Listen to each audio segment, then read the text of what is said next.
এনসিপির ৫ নেতার কক্সবাজার সফর নিয়ে আরও কিছু নতুন ঘটনা যুক্ত হলো এবং একটা পদক্ষেপ এনসিপি তাদেরকে ফর্মালি আর অফিসিয়ালি শোকজ করেছে। এই শোকজ করাটা কি ঘটনাটাকে আরও খানিকটা জটিল করে তুললো, নতুন কোনো ডাইমেনশন যোগ করলো, সেটা নিয়ে কথা বলবো। ইনফ্যাক্ট আমি যখন এই ভিডিও রেকর্ড করছি তখনও জানা গেছে তারা কক্সবাজারে আছেন এবং একটা নিউজ দেখলাম তারা রীতিমতো হোটেল পরিবর্তন করছেন। ভেতরে পড়ে দেখলাম গোয়েন্দা সংস্থার নজরদারি আছে ইত্যাদি ইত্যাদি। আমি জানি না এই ব্যাপারটাকে নিয়ে এত বেশি জল ঘোলা কেন হচ্ছে, কিন্তু এই নোটিশ দেওয়াটার একটা ডাইমেনশন আছে বলে আমি ধারণা করি। তার আগে একটা কথা একটু বলে রাখা দরকার, এখানে একজন নারী সদস্যকে নিয়ে তাসনিম জারা এবং তার সাথে পুরুষরা গেছেন, এই ধরনের ইঙ্গিতপূর্ণ কথাবার্তা কোনো কোনো মিডিয়ায় এসছে এবং সোশ্যাল মিডিয়ায় অনেকে এটাকে রসিয়ে নানা বাজে কথাবার্তা লিখছেন। মানে আমাদের অসভ্যতার আসলে কোনো সীমা নেই। আমরা অনেকে হয়তো জানি যে তাসনিম জারার হাজব্যান্ড খালেদ সাইফুল্লাহ তাদের সাথে ছিলেন, ৫ নেতার মধ্যে একজন খালেদ সাইফুল্লাহ। কিন্তু আমরা যদি খালেদ সাইফুল্লাহ যায়নি, তাসনিম জারা গেছেন বাকি ৩ জনের সাথে, তো কি হয়েছে? একজন নারী, একজন রাজনৈতিক কর্মী তার সহকর্মীদের সাথে কোনো কাজে কক্সবাজার যেতে পারবেন না, তারা একই হোটেলে অবস্থান করতে পারবেন না। মানে আমাদের অসভ্যতার আসলে কোনো সীমা নেই। একজন নারী যেখানে থাকেন সেখানে আমরা যদি তাকে পছন্দ না করি, তাসনিম জারার রাজনীতি কারো পছন্দ নাও হতে পারে, তাসনিম জারা না, যে কেউ যে কারো, যে কোনো দলের যে কারো, কিন্তু সেটার জন্য নারী হওয়া মাত্রই খুব বাজে ধরনের ইঙ্গিত করার একটা প্রবণতা আমাদের সমাজে আছে। এটা অসভ্যতা এবং এটা ইত্রামি। এই ইত্রামিকে আমরা কোনো রকমেই নতুন বাংলাদেশে জায়গা করতে দেব না। এমনকি তাত্ত্বিকভাবে বলছি, এটা যদি আওয়ামী লীগ নিষিদ্ধ, কিন্তু আওয়ামী লীগেরও কোনো নেত্রীর প্রতি, নারী নেত্রীর প্রতি যদি এই ধরনের ঘটনা ঘটে, এই ধরনের নোংরামের বিরুদ্ধে আমাদের অবস্থান নিতে হবে। সমাজে কতগুলো বেসিক স্ট্যান্ডার্ড থাকতে হয়, সেটা আমাদের মানতে হবে। যাই হোক, যেটা নিয়ে কথা বলতে চেয়েছিলাম সেটা হচ্ছে এই যে নোটিশ দেওয়া আছে, নোটিশের ভাষাটা আমি একটু পড়ি। ৫ জনকে একই নোটিশ দেওয়া হয়েছে একই ভাষায়।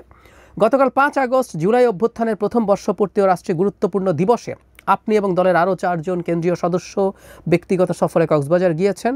এই সফর সংক্রান্ত কোনো তথ্য কিংবা ব্যাখ্যা রাজনৈতিক পর্ষদের নিকট পূর্বে অবগত করা হয়নি। অনেকগুলো ডাইমেনশন যোগ হয়। আমরা জানি ৫ জন কারা কারা, অলরেডি জারা এবং খালেদ সাইফুল্লাহর কথা বললাম। এর বাইরে আছেন জনাব নাসিরউদ্দিন পাটোয়ারি, হাসনাত এবং সার্জিস।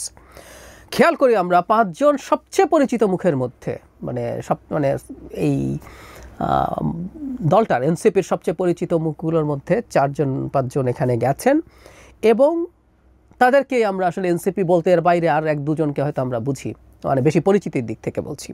তো তাদের এই সেন্স অফ রেসপন্সিবিলিটি নেই যে তারা এতজন এভাবে যাবেন। এটা তাদের ভাষ্য মতে তারাই বলছেন যে তাদের যে রাজনৈতিক পর্ষদ আছে তাদেরকে অবহিত করা হয়নি, তারা এটা জানেন না, এতটাই ইররেসপন্সিবল তারা।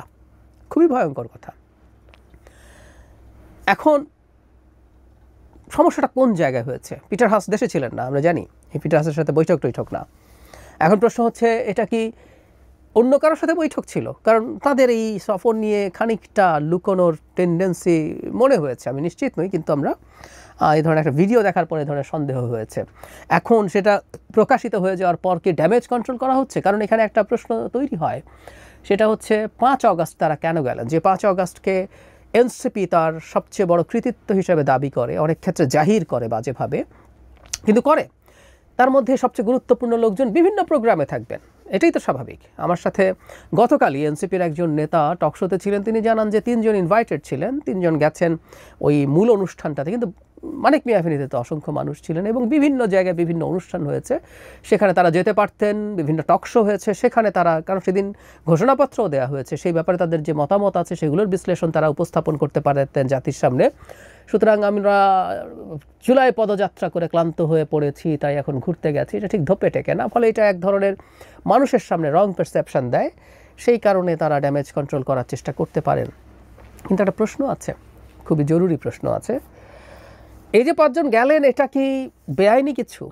উত্তর হচ্ছে না। এটা কি অনৈতিক কিছু হলো? আমি এটা খুব মেজর অনৈতিক কিছু হয়েছে বলেও মনে করি না, কিন্তু এটা পলিটিক্যালি ইনকারেক্ট হয়েছে। আমি এই ইস্যু নিয়ে গতকালের ভিডিওতেই বলেছি যে পলিটিক্সে পারসেপশন ম্যাটার্স। অনেক সময় ফ্যাক্টের চেয়ে পারসেপশন বেশি ম্যাটার করে। সো এখানে তাদের সম্পর্কে পারসেপশনের ক্ষতি করবে, কিন্তু ঘটনাটা সেই অর্থে তাদের বিপক্ষে যায়নি। কারণ যখন জানা গেল জনাব পিটার হাস দেশে নেই এবং একটা মিথ্যে খবর মিডিয়াগুলো অনেক মেইনস্ট্রিম মিডিয়া নিশ্চিতভাবে ছড়িয়েছে, এটা অত্যন্ত গর্হিত হয়েছে। আমি গত ভিডিওতেই বলেছি আমাদের প্রেস কাউন্সিলের উচিত ছিল এই ঘটনাটা নিয়ে মিডিয়াগুলোর সাথে কথা বলা, তাদেরকে জবাবদিহিতার আওতায় আনা। এবং আমি আজ পর্যন্ত দেখিনি, এখন পর্যন্ত দেখিনি কোনো যারা এসব প্রকাশ করেছে তারা অ্যাপোলোজাইজ করেছে তাদের এই ভুলের জন্য। এবং ড্যামেজ প্রচুর হয়ে যায়, ভুল স্বীকার করলেও আসলে অনেক সময় সেটা ঠিক হয় না। এই যে আমরা জানলাম পিটার হাস দেশে নাই, অনেকে এটা জানলেন না, তাদের কাছে চলে গেল, তারা গেছেন। অবশ্য আমি বলি পিটার হাসের সাথে বৈঠক করতে গেলেই বা কি, আমি মনে করি পিটার হাস আরও অনেকের সাথে বৈঠক করবেন, এগুলো খোলামেলা হওয়া উচিত এবং NCP should be smart Naf, যদি কখনো তারা করেন তারা সেটা জানিয়েই করবেন। কিন্তু সিচুয়েশন তাদের কন্ট্রোলে চলে এসেছিল, তো তাহলে আবার এই শোকজ করার মাধ্যমে কি ব্যাপারটাকে আরও উস্কে দেওয়া হলো না? কারণ এই শোকজের মাধ্যমে তাদের 5 নেতার ইররেসপন্সিবিলিটি আবার জাতির সামনে প্রকাশিত হলো। খেয়াল করি, এই 5 নেতা একসাথে যাচ্ছেন, 5 আগস্ট যাচ্ছেন, তাদের যে রাজনৈতিক পর্ষদ তাকে তারা জানাননি, এটা অফিসিয়ালি এখন এনসিপি বলছে। যে দলের প্রধান লোকজনের মধ্যে এটা জানলেন না, তাহলে কি হতে পারে? আমরা কি একটা অন্য ইন্টারপ্রিটেশন করব?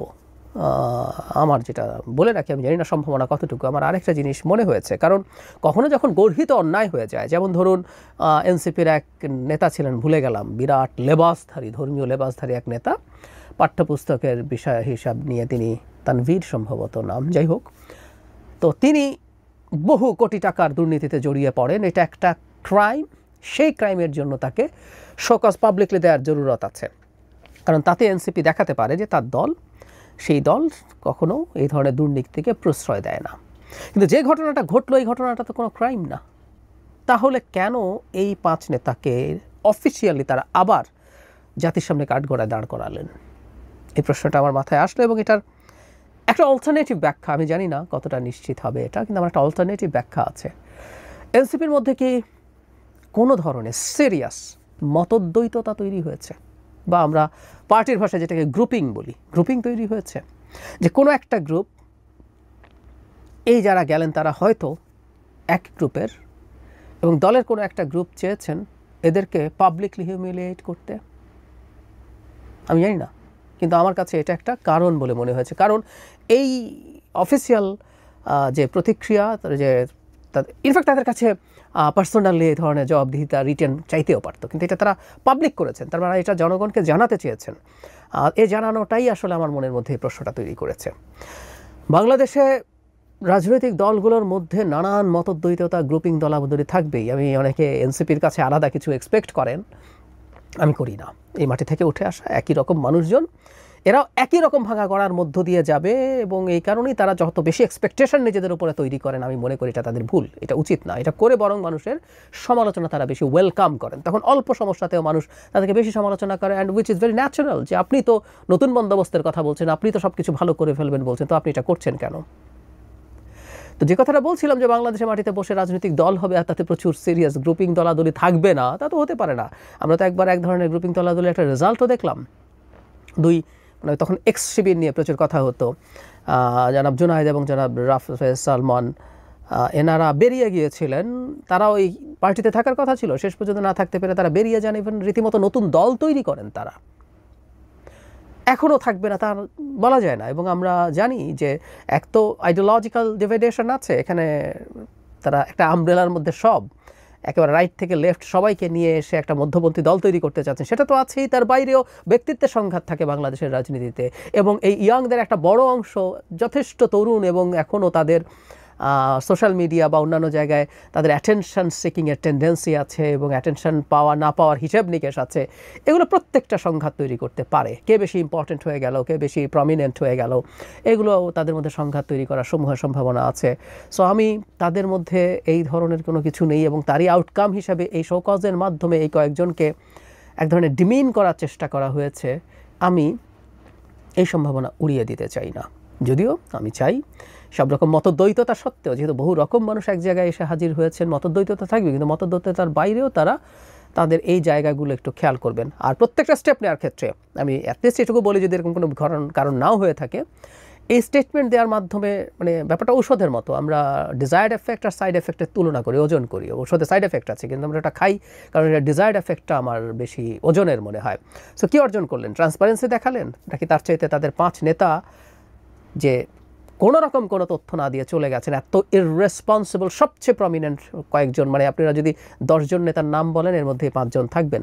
তো এই 5 জন নেতাকে যে তারা এটার মাধ্যমে যেরকম ইররেসপন্সিবল হিসাবে প্রজেক্ট করলেন জাতির সামনে, এটা বরং ক্ষতিই তো বেশি হয়েছে বলে আমি মনে করি।